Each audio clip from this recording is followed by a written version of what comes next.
Chapter 5, Ice. Xiaolan was supposed to be 2 years younger than Maomao. She'd been sold into the rear palace by her family, but there was no hint of this dark past in her personality. Maybe it was her poor farmer's background that gave her her insatiable appetite for sweets. Show her a snack and she would promptly stuff her mouth with it. She was concerned about losing her livelihood when she left the rear palace, and she'd been learning to write and trying to make connections to prepare for life after her contract was up. It was all very professional of her. She was still young in some ways, however, and it manifested as occasional bouts of anxiety. One of the consorts at the bath seemed to have taken a liking to her, and had given her a small hair stick. It was a minor thing, but Xiaolan, who had been thrilled to receive even a hairband, was over the moon about it.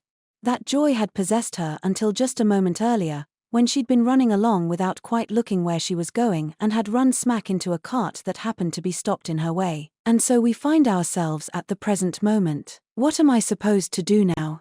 There's no time to get a new load. The eunuch who had been pulling the cart full of ice shouted at her in a nasal voice. The cargo was scattered pathetically on the ground. It's not like I can just wash it off and pretend nothing happened. I'm SS. She was trying to apologize, but the eunuch continued to press her. Xiaolan was white as a sheet and trembling all over. Perhaps you think it's just ice, but this was the season when the cicadas were still trilling. Ice chambers in cool mountain regions had been filled during the winter, and now in the hot season, chunks were cut from the great hunk. Each of the pieces lying on the ground at that moment was probably worth enough to buy a human life. What the hell am I going to do? The eunuch's anger was understandable. He might not hang for this offense, but a good beating likely awaited him. He grabbed his hood and flung it on the ground. Meanwhile, the ice was melting away all too quickly. Maomao crouched on the ground and picked up one of the muddy chunks still wrapped in some reeds and cloth. Which consort was it intended for? She asked the eunuch, grasping at the slightest sliver of hope. There were only so many ladies who could have requested such a large load of ice. One of the emperor's 4 favored women, or perhaps a middle consort with a very rich family. Consort Lulan, the eunuch said. Maomao's shoulders slumped. They might have been able to reason with any of the other high consorts, but it had to be Lulan. She loved ostentation, and had probably had it in mind to enjoy the evening cool while nibbling on an ice treat. The eunuch was right. They couldn't give her something that had been in the mud. I'm just glad Shisui and Seikiyu aren't here, Maomao thought. Neither of them had been at the great bathhouse today. They'd both had other things to do. Shisui alone might have been one thing. She had a surprisingly composed and collected side, but if Seikiyu had been with them, she would have started crying or shouting and only would have added to the confusion. Now what? Maomao wondered. This was far beyond an amount of money they could hope to pay back, and more importantly, they were in danger of angering one of the upper consorts. If only they had something that could substitute for ice. Maomao looked at the shattered ice. They couldn't hope to simply wash it off and still use it. But, what's going to happen to this? She asked, holding up a piece of the reed-wrapped ice. Nothing, it's lost now. Do what you want with it, the eunuch snapped. Very well. The eunuch was obviously thoroughly angered. No doubt he was racking his brain to decide what kind of excuse would save him. In any case, the ice was valuable, and it wouldn't serve any purpose just melting away. Xiaolan just stood there, her face bloodless, her thoughts probably paralyzed by the terror of what punishment might befall her. Maomao scratched her head. They had ice, but it was inedible. In that case, pardon me, but what if we prepared some substitute for this? Charem? What are you talking about? The eunuch glared at Maomao as if he didn't believe for a second that she could do that. You said we can do what we want with this, right? Perhaps I can prepare something different in exchange, and you could take it to consort Lulan? Maomao picked up the ice, figuring she had already been permitted that much. The eunuch was staring daggers at her. He obviously didn't trust her, but he hardly wanted to just let himself be beaten either. He was prepared to cling to even the smallest hope. The consort will be expecting her snack in an hour, he said. An hour, Maomao echoed. That might be just enough time. If, that was, she could find the ingredients she needed. At that moment, her eyes met those of a person wearing a gossamer smile. A certain gorgeous someone stood among the palace women and eunuchs watching the commotion from afar.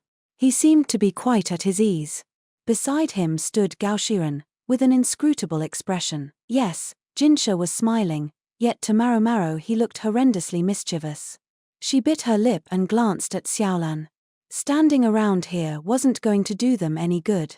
She grabbed the other girl's hand and pulled her away, determined to make the best use of what she had. The moment they left the area, the tension finally snapped and Xiaolan started blubbering. Maomao left her with the quack doctor. Then she approached Jinshi, who was helpfully standing just outside the medical office. "Need something?" he asked. "Can I borrow a space in the kitchen? And I'd be very glad if you could lend me some ingredients." "My, demanding, aren't we?" Jinshi drawled. But she didn't have time for this. She had to hurry, or the ice would all melt. "Going to make it worth my while, then?" "There's nothing that the likes of me could give to one of your stature, Master Jinshi. Nonetheless, I ask you to lend me what I need." He couldn't actually be inviting her to make demands or offer recompense. There was beyond one station, and then there was beyond one station. But she could hardly say so out loud. "It's not as if it was your fault." "No, I suppose not." It would have been easy to simply abandon Xiaolan to her fate. She'd simply been the easiest person to pump for rumors and gossip, after all. Maomao had always brought her snacks and souvenirs to compensate her for her chatter. It wasn't as if she owed the other woman anything. It was Xiaolan's own fault for not looking where she was going. But Maomao thought, "I don't think I'd be able to sleep at night if I didn't help her." It was the most honest thing she could say. She had no other reason for doing this. For a second, she thought she saw Jinshi grimace, but then he looked at the ground, and a quiet chuckle bubbled up from him. "So it's a matter of sleeping well." "Yes, sir. Poor sleep would impact my next day's work." "Well, we wouldn't want that." Jinshi smiled. "I have conditions." "Name them." "Listen when a person is talking." Maomao cocked her head, surprised that his condition was such plain common sense. "Just that." "Are you sure?" "Who is it who seems incapable of doing just that?" Maomao only looked even more perplexed. It seemed to her that Jinshi frowned noticeably. "Very well," he said, "we can add another condition, then." "What would be good?" A shadow seemed to fall over his face as he gazed at the ground, and Maomao began to get a very bad feeling, but at the moment there was no one else she could possibly ask for help. It occurred to her that she might be able to go to consort Gyokuyu, but in a matter concerning consort Lulan, it seemed best to her to turn to the nominally neutral Jinshi. "What's he got in mind for me?" she wondered. Then she shook her head. Her hair tie fell to the floor. Had it gotten that loose? Jinshi stared at it. "You don't wear a hair stick?" he asked. "I have to work," she explained. Work or no work, the other ladies of the Jade Pavilion managed to be at least a little more fashionable than you. He could say what he liked. Maomao only owned so many accessories. A few nice, easy-to-use hair ties, along with the hair stick and necklace she'd received during the garden party. "I know I gave you one. Tell me you didn't sell it." "I haven't, sir, yet." She'd been thinking about it, but hadn't found a way so far. Should she understand this as a command not to sell it? "Wear that one, then." She paused. "Is that it, sir? Is there a problem with that?" She'd thought for sure Jinshi would set her some impossible task, but if he was content just to have her wear a hair stick, that was fine with her. "When you come to me wearing it, then I'll tell you." His voice was quiet, almost as if he was talking to himself. Then he looked Maomao in the face.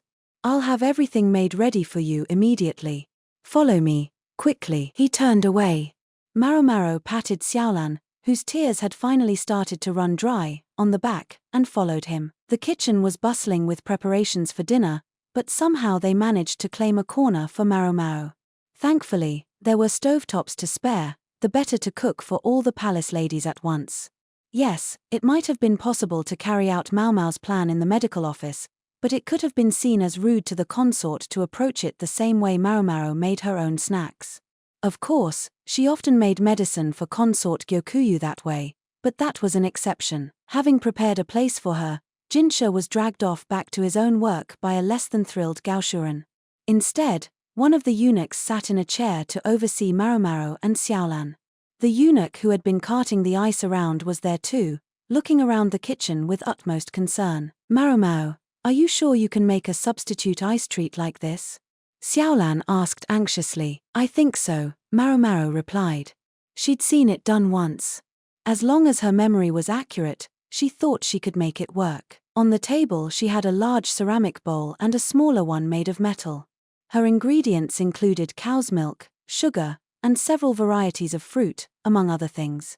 She understood why Xiaolan would be uneasy. A few of the items here didn't look like they belonged in a kitchen. She was glad there'd been cow's milk. Among the consorts there happened to be a woman who favored butter, and she would only eat it made fresh each day. But milk spoiled quickly, and Maomao didn't know what she would have done if it hadn't been available. Now she put it into the metal bowl, added the sugar, and beat it with a whisk. Technically, the whisk was intended for tea, but it was the perfect thing for getting plenty of air into the mixture. Here, mix this, Maomao said to Xiaolan. Sure. They didn't have time to dally, so Maomao gave Xiaolan the scut work and moved on to the next thing herself. She put the ice on the table and cracked it with a hammer. What are you doing? Xiaolan cried as the chunks of ice got smaller and smaller. Don't worry about me. You just whisk like your life depends on it. Maomao put the shards of ice into the big bowl and added a little water, then tossed in a liberal handful of salt. Xiaolan shook her head as she watched. Here, Xiaolan, put that in here. They took the metal bowl and put it in the salted ice water. Then they continued to stir vigorously. Xiaolan's expression gradually went from one of surprise to one of wide-eyed shock. I don't believe it. The milk had begun to solidify and stick to the surface of the metal. Maomao scraped it off with the whisk and continued to stir. Cut up those fruits, nice and small, she instructed. Why yeah, sure thing. Xiaolan took a cleaver and chopped up the fruit, depositing it on a dish. Maomao stirred as hard as she could, and the milk slowly settled into a solid but fluffy consistency. All done, Xiaolan said. In here. Maomao set the whisk down and began mixing in the fruit with a spoon, after which she poured the concoction into a glass bowl. Feeling it wasn't quite enough, however, she added some sweetened stewed fruits over the top. At that point she heard a distinct gulp. Xiaolan's eyes, which had been running with tears until not long ago, were shining brightly. Is that, as you can see, ice cream? If she'd had more time, she could have added eggs, or maybe some herbs to give it a nice fragrance. But she hadn't had time, and that was all there was to it. How did you do it? Xiaolan asked. We can talk about it later. Right now we have to get moving, or we won't be in time. I know, but, Xiaolan looked at Maomao pleadingly. We have to make sure it tastes right, don't we? Realizing what Xiaolan was getting at, Maomao scooped up a bit of what was left on the surface of the metal container with her spoon and put it in Xiaolan's mouth. As the cold ice cream melted in her mouth, Xiaolan's face took on a joyous aspect, her fingers working open and closed. Evidently, the treat was a success. Here. It's ready. We did it. You can take this to the lady consort. They packed the ice cream in its bowl in what was left of the ice and handed it to the eunuch.